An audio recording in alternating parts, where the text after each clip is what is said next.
Alhamdulillahirabbil alamin. Allahumma shalli ala Muhammad wa ali Muhammad. Baik, selanjutnya insya Allah setelah Lebaran kita akan lanjut membedah buku-buku yang bermakna, yang bisa berdampak pada transformasi jiwa kita. Nah, buku kita yang akan kita bahas untuk selanjutnya buku karya dari Said Bahesti, Muhammad Hussein Behesti, Martir Ayatullah Dr. Said Muhammad Husseini Behesti, salah seorang yang gugur ya ketika menjelang terjadinya revolusi Islam di Iran. Ada beberapa buku selain seorang ulama, beliau juga dan beberapa buku beliau antara lain adalah ini ada 7 buku di alislam.org, Philosophy of Islam, sebuah buku tentang filsafat Islam. Lalu Ownership in Islam, ini tentang kepemilikan ya, yang menjadi isu sebagai basis perkembangan ideologi ya, baik kapitalisme dan komunisme, menegakkan pandangannya di atas pada teori ownership. Lalu Lecture of the Martyr, nah, Ayatullah Behesti ya, ini kuliah-kuliah ya, yang disampaikan Ayatullah Behesti. Lalu Basic Teachings of Islam dan Scientific Survey Islamic Ideology. Nah, ini juga buku beliau. Dan God in the Quran, ini tentang Tuhan dalam Al-Quran, sebuah kajian metafisika. Nah, terakhir adalah Background of the Birth of Islam, sebuah latar belakang lahirnya Islam. Nah, insya Allah kita akan membedah 7 buku ini. Semoga kita berkesempatan dan memiliki kekuatan.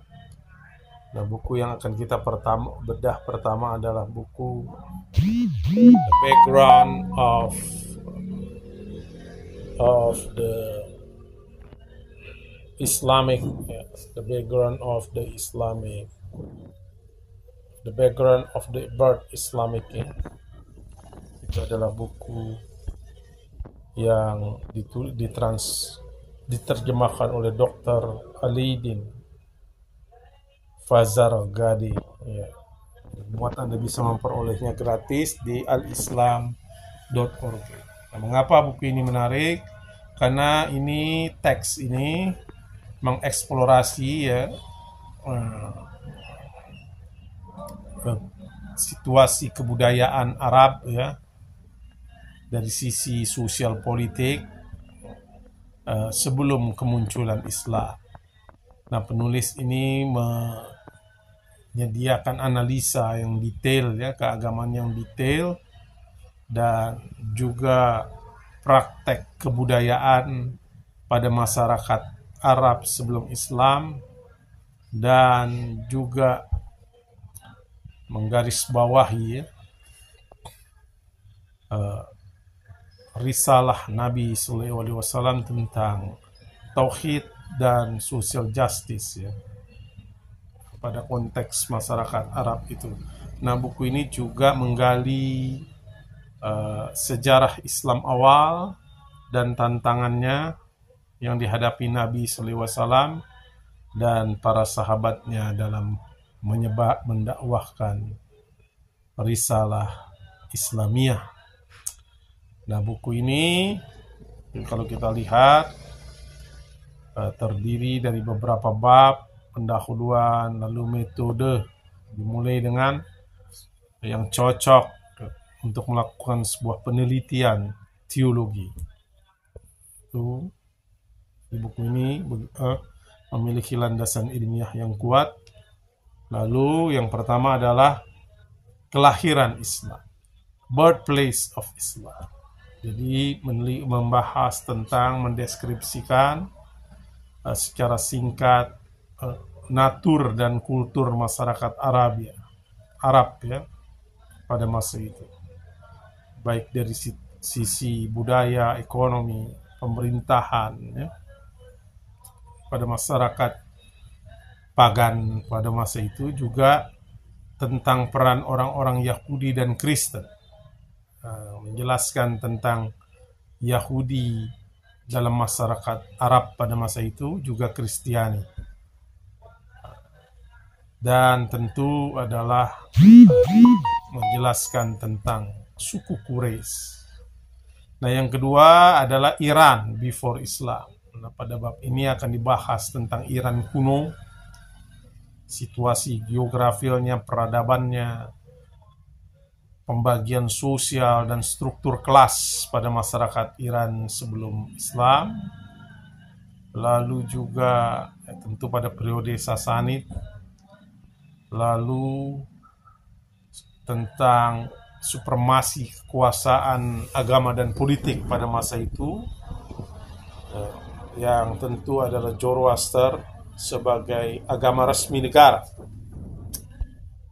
dan juga mengkaji tentang struktur kelas sosial, ya, tentu semua dalam perspektif historis. Nah, yang ketiga tentang Mesir kuno, peradaban Mesir kuno, hukum, tradisi, dan agama, pemerintahan pada masa Mesir kuno.